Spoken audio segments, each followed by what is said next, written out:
আপনি যদি R15 নিয়ে কোথাও দাঁড়ান, তাহলে মানুষ আপনার R15কেই দেখবে, আপনাকে না।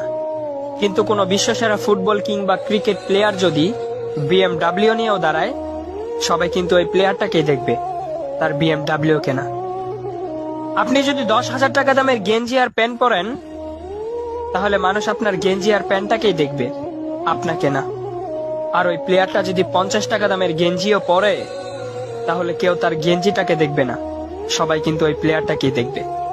তাই আইফোন লাগবে, DSLR লাগবে, বাইক লাগবে, বাবা মাকে এত প্যারা না দিয়ে, ব্র্যান্ডের পিছনে না ছুটে নিজেকে ব্র্যান্ড বানানোর চেষ্টা করুন। নিজেকে এমন ভাবে তৈরি করে তুলুন যাতে মানুষ আপনাকে ব্র্যান্ড বলতে বাধ্য হয়।